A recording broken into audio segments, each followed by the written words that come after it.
यह शरीर पंचायतन है। पंच तत्वों का यह शरीर रचा हुआ है। एक एक तत्व का एक एक देव है। इस पंचायतन के 5 प्रधान देव निम्न हैं।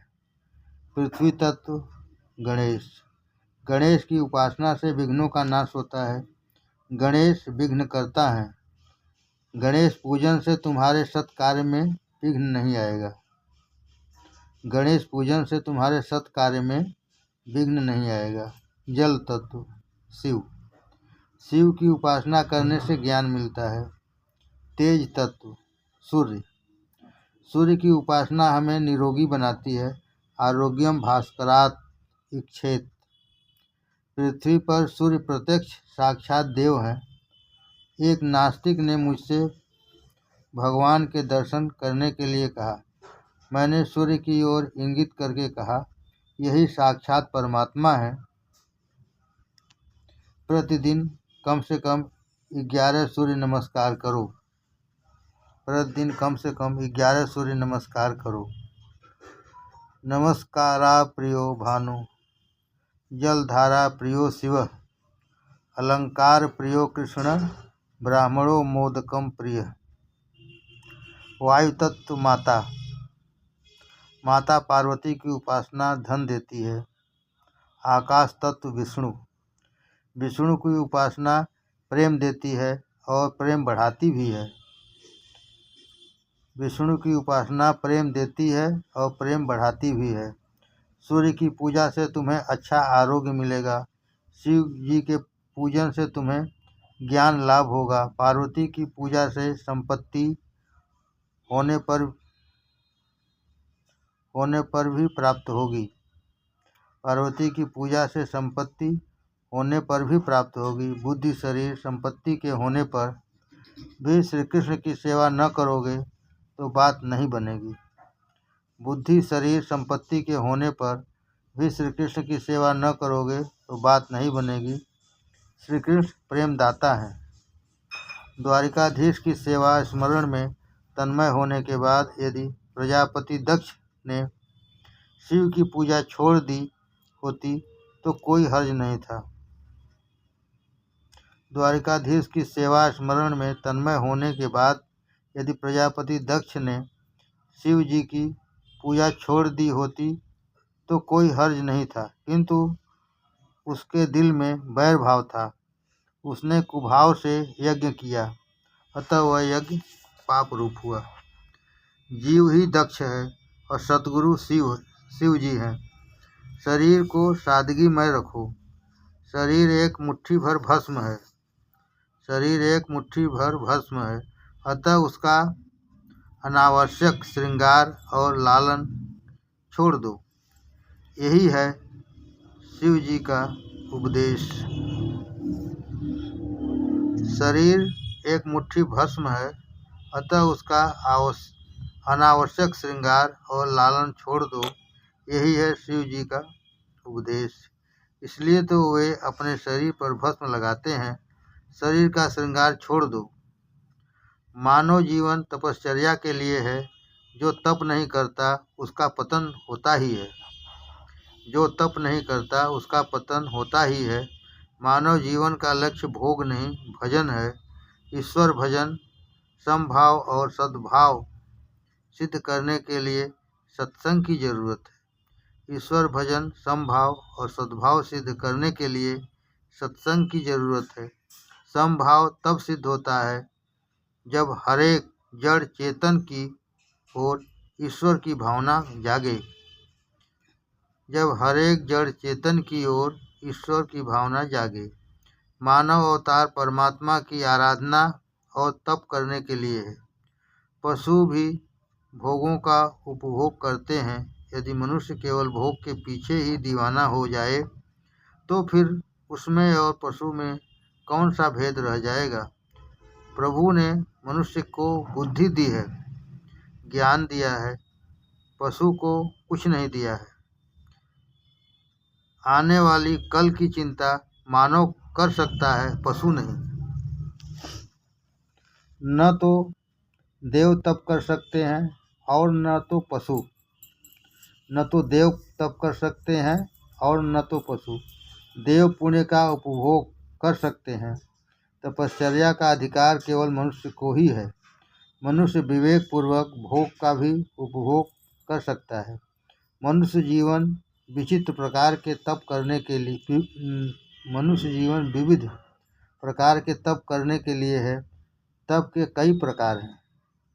कष्ट सहते हुए सत्कर्म करना तप है। कष्ट सहते हुए सत्कर्म करना तप है। उपासना भी तप है। पूर्णिमा अमावस्या के दिन पवित्र माने गए हैं, उन दिनों अनशन करना चाहिए।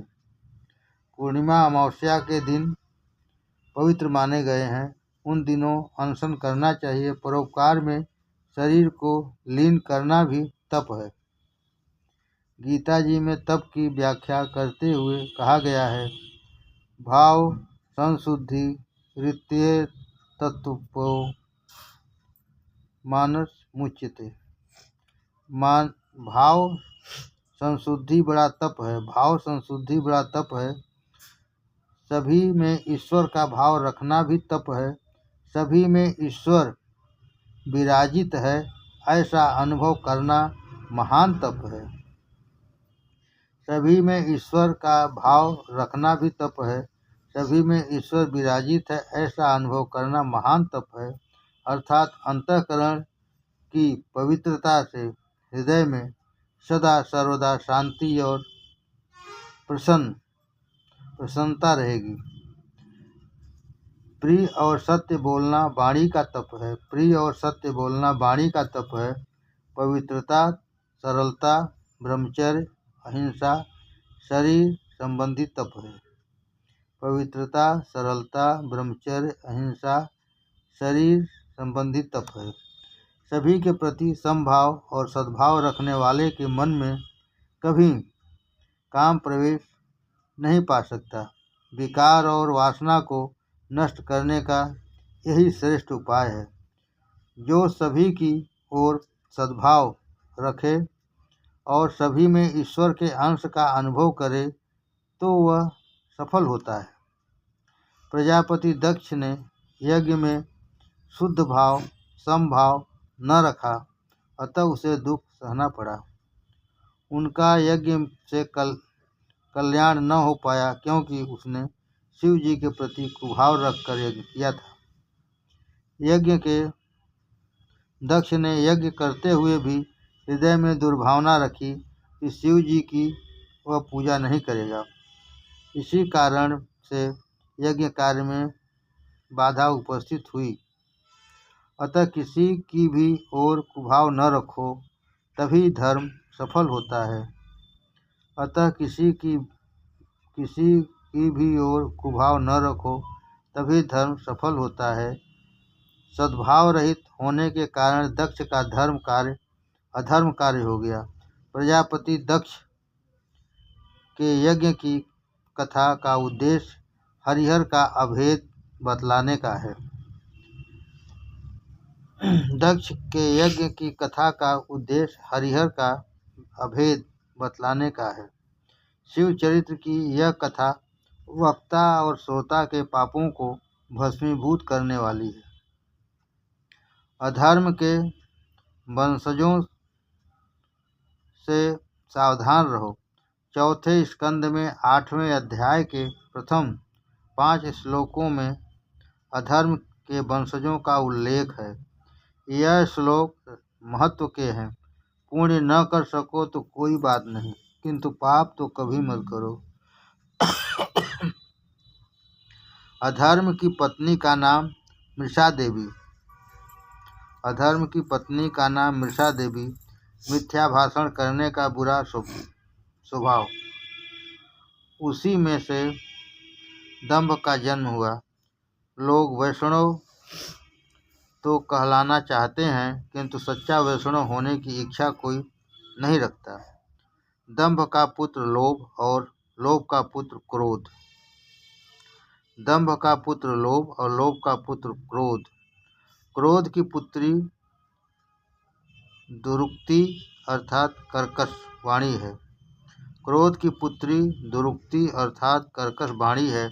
महाभारत के युद्ध के और रामायण के करुण प्रसंगों के मूल इस कर्कश वाणी में ही है। पैर फिसलने से जब दुर्योधन गिर पड़ा तो भीम ने कहा, अंधर से पुत्र अंधः। दुर्योधन ने इस शब्दों से लज्जा और अपमान का अनुभव किया। पैर फिसलने से जब दुर्योधन गिर पड़ा तो भीम ने कहा, अंधर से पुत्र अंधः। दुर्योधन ने इन शब्दों से लज्जा और अपमान का अनुभव किया और परिणामतः महाभारत का दारुण युद्ध छिड़ गया। सीता जी ने वन में लक्ष्मण की कर्कश वाणी से भर्त्सना की तो उनको इच्छा न होते हुए भी मारीच राक्षस के छल भरे शब्दों का पीछा करना पड़ा। लक्ष्मण की अनुपस्थिति में रावण सीता को उठा ले गया और रामायण का आरंभ हुआ। अतः कर्कश वाणी का प्रयोग कभी मत करो, मात्र इस दुर्गुण से बच पाओगे तो भी बहुत कुछ हो सकेगा। कर्कश वाणी से कलि उत्पन्न होता है, कलि कलह का ही रूप है। भागवत का उद्देश्य है इंद्रियों को हरि रस में डुबो रखना। नामदेव दर्जी था, गोरा कुम्हार का सेनानाई का काम करते थे। नामदेव दर्जी का गोरा कुम्हार का सेनानाई का काम करते थे। उन्होंने अपने अपने काम धंधों से ज्ञान पाया और व्यवहार शुद्धि के कारण उनका बेड़ा पार हो गया। नामदेव दर्जी का गोरा कुम्हार का सेनानाई का काम करते थे। उन्होंने अपने अपने काम धंधों से ज्ञान पाया और व्यवहार शुद्धि के कारण उनका बेड़ा पार हो गया। अब अर्थ प्रकरण का आरंभ होता है। शांति संपत्ति से नहीं किंतु संयम, सदाचार और अच्छे संस्कारों से प्राप्त होती है। शांति संपत्ति से नहीं किंतु संयम, सदाचार और अच्छे संस्कारों से प्राप्त होती है। संपत्ति से विकार वासना बढ़ती है, अतः धर्म का प्रकरण पहले आता है और अर्थ का बाद में। संपत्ति से विकार वासना बढ़ती है, अतः धर्म का प्रकरण पहले आता है और अर्थ का बाद में। अब ध्रुव जी का आख्यान आ रहा है। उत्तानपाद की कथा जीवमात्र की कथा है। उत्तानपाद की कथा जीवमात्र की कथा है। ध्रुवाख्यान।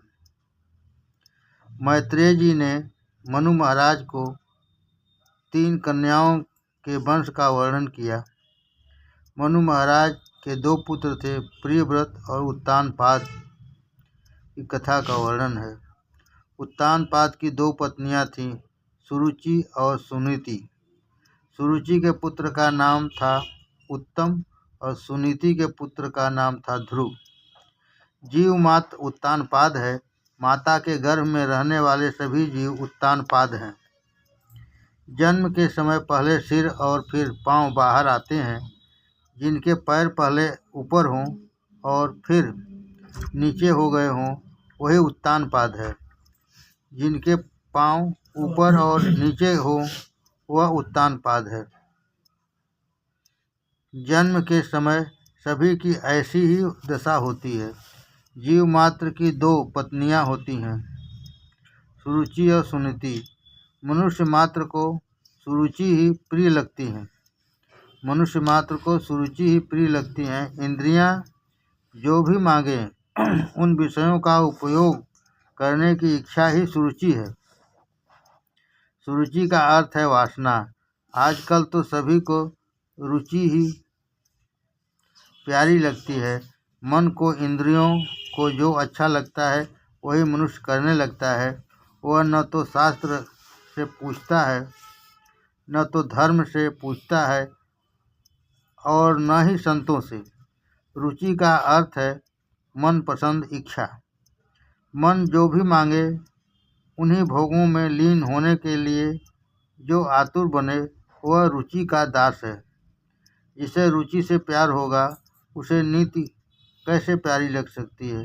नीति भले ही विरोध करे, फिर भी इंद्रियां तो स्वभावतया विषयों की ओर ही दौड़ती हैं। जीभ जो भी मांगे वह सब उसे मत दो। जीभ जो भी मांगे वह सब उसे मत दो। कई लोग सुपारी खाए बिना नहीं रह सकते। सुपारी वैसे तो ठीक है, किंतु प्रमाण से अधिक खाने पर वह मनुष्य संयमी नहीं रह सकता। मनुष्य मात्र को सुनीति अर्थात नीति से अधिक प्रेम नहीं है। वह प्यारी रानी नहीं है। मनुष्य को सुनीति से नहीं, सुरुचि से ही प्रेम है। जीव मात्र के लिए यही बात सच्ची है। उसे सदाचार युक्त संयम भरा जीवन नहीं भाता। जीव वासना के अधीन होकर विलासी जीवन जीना चाहता है। जीव मात्र नीति के अधीन नहीं रहना चाहता। वह सोचता है कि सुरुचि के अधीन होने से उत्तम फल मिलेगा। सुरुचि का फल उत्तम है, इसी से सुरुचि के पुत्र का नाम उत्तम है। उद ईश्वर तम अंधकार। अंधकार अज्ञान है। ईश्वर के स्वरूप का अज्ञान ही उत्तम का स्वरूप है। इंद्रियों के दास होने पर ईश्वर स्वरूप का ज्ञान नहीं हो सकता। जो सुरुचि में फंसा है और विलासी जीवन जीता है, उसे ईश्वर के स्वरूप का ज्ञान नहीं हो सकता। वह ईश्वर को पहचान नहीं सकता। ईश्वर का ज्ञान विलासी को नहीं हो सकता, विरक्त को ही हो सकता है। गीता जी से पूछो कि कैसे व्यक्ति को ईश्वर का ज्ञान हो सकता है। जिसमें सात्विक गुण की वृद्धि होती है, उसी को ज्ञान प्राप्त होता है। सात्विक गुण की वृद्धि संयम पूर्ण सदाचारी जीवन जीने से ही होती है। केवल शब्द ज्ञान ज्ञान नहीं है। उत्तम विषय क्षणिक सुख देता है और वह उत्तम सुख क्षणिक विषयानंद है। इंद्रियों और विषयों के संयोग से जो क्षणिक सुख मिलता है, वह सुख नहीं, सुख का केवल आभास ही होता है। खुजली को खुजलाने से सुख नहीं, सुख का आभास ही हो पाता है। मनुष्य को हरेक इंद्रिय को विषयोपभोग की आकांक्षा होती है। सयानापन वैसे आता तो है, किंतु वह अस्थायी नहीं हो पाता। इंद्रियों और विषयों के संयोग से अधिक सुख मिल पाता है। भोजन सरस होगा तो जरूरत से भी ज़्यादा खा लिया जाएगा, जिससे अजीर्ण होगा।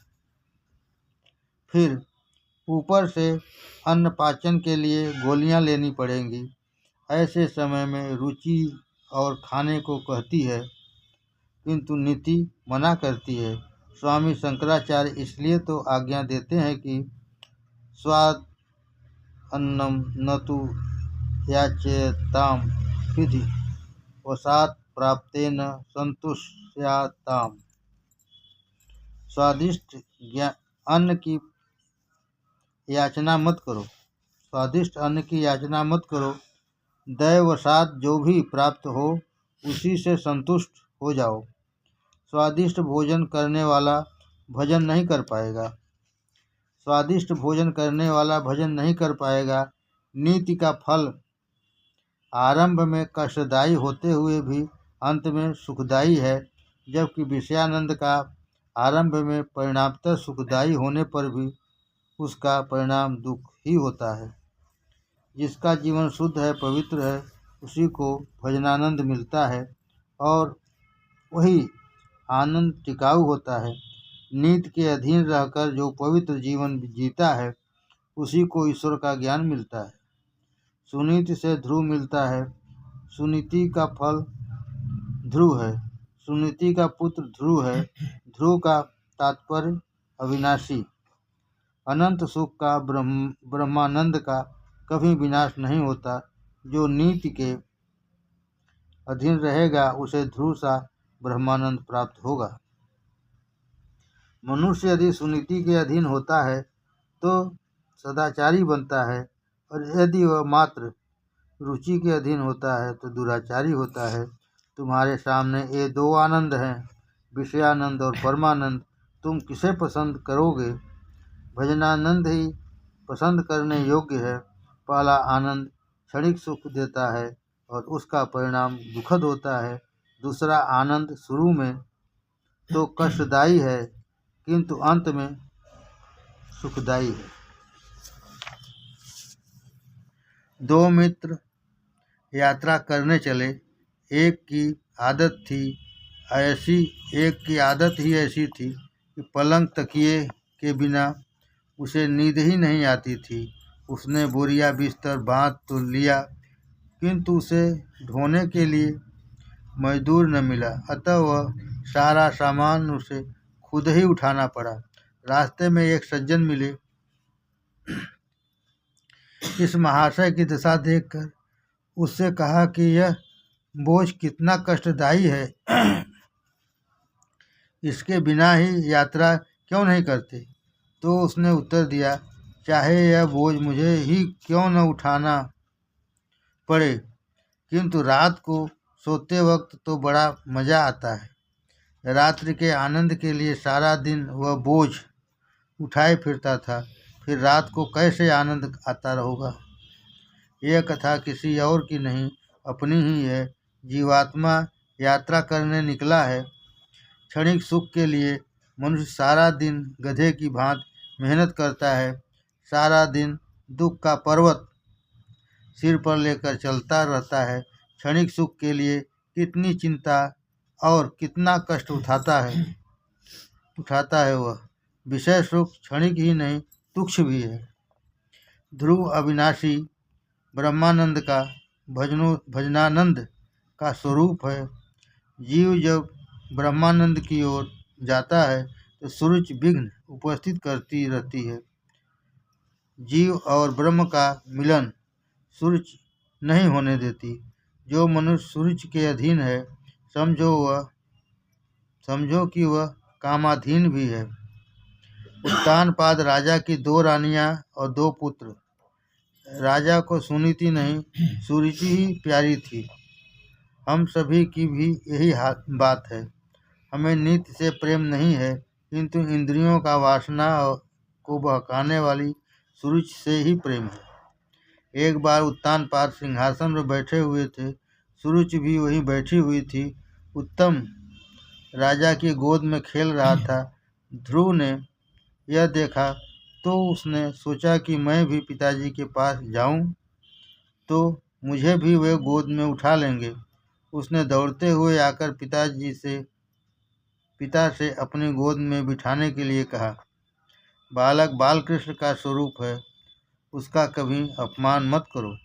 बड़े बड़े महात्मा भी बच्चों से खेलते हैं।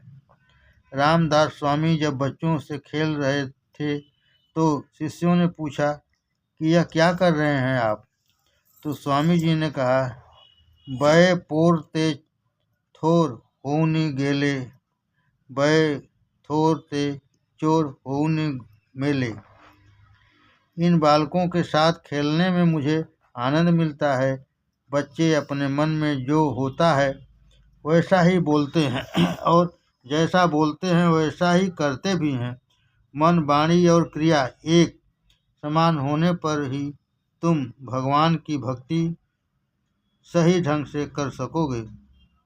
वैसी भक्ति ही तुम्हें आनंदित करेगी। बालक निर्दोष होता है, उसे कपट मत सिखाना। उन पर बचपन में अच्छे संस्कार डालो, उनसे अनुचित लाड़ मत करो।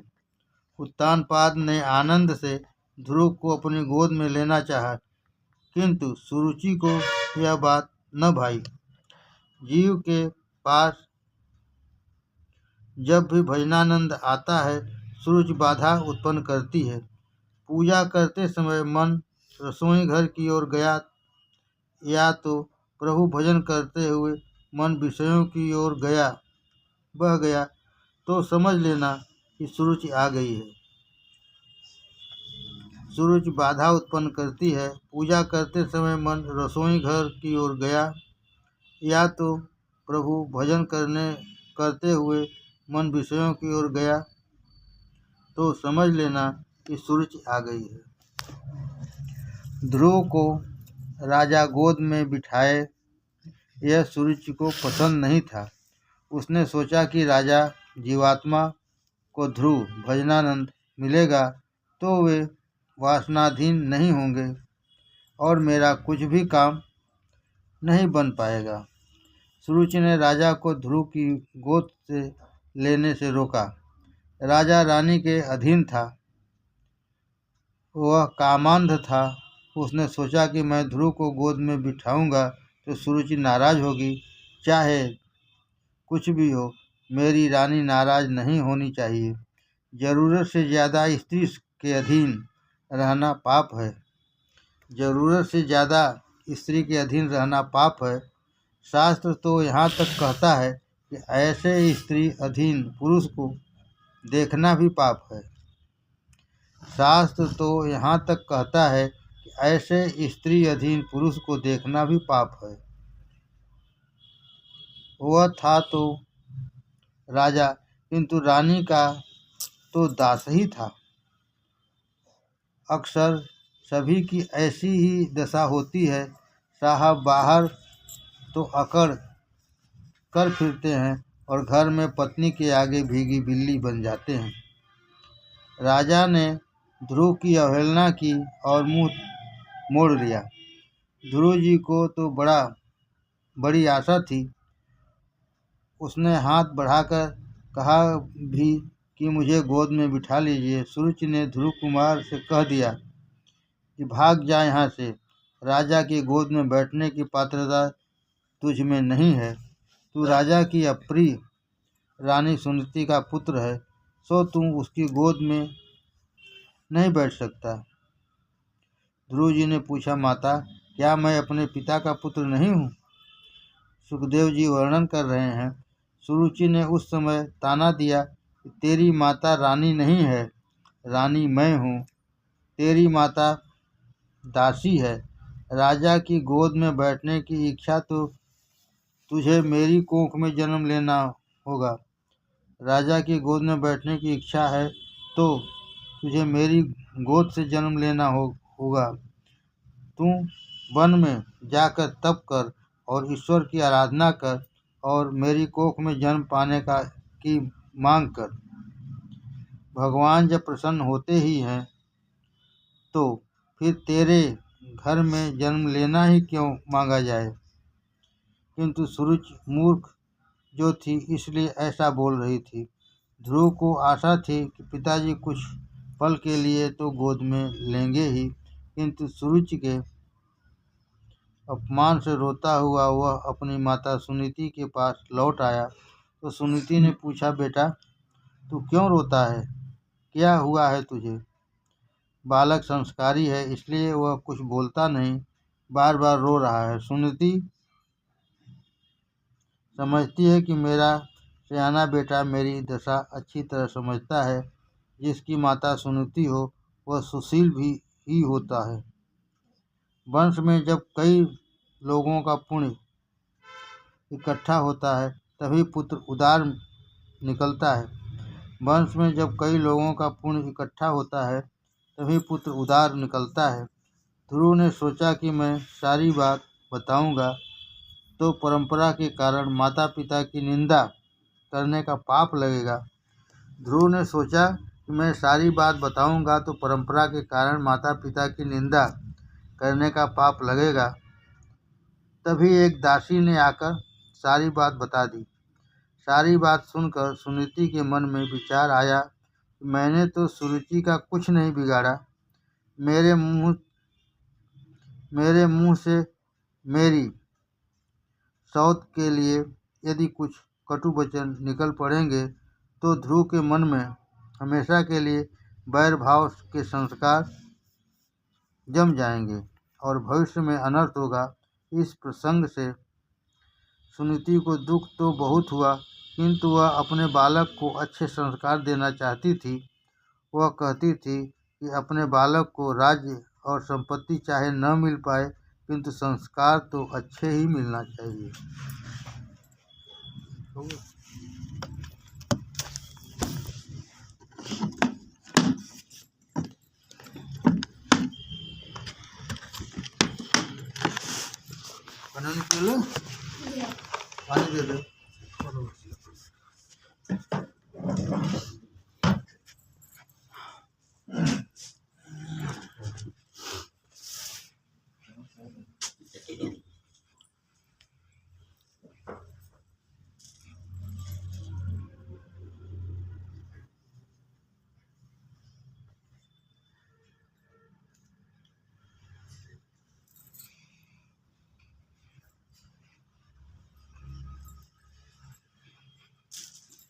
और लाइट बंद कर दे।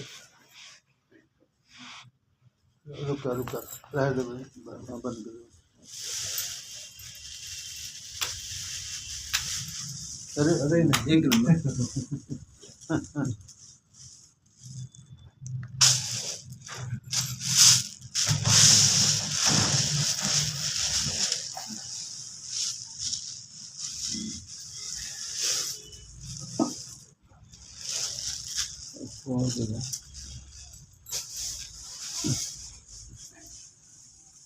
छोट के उनके सबसे दे दे ऊपर।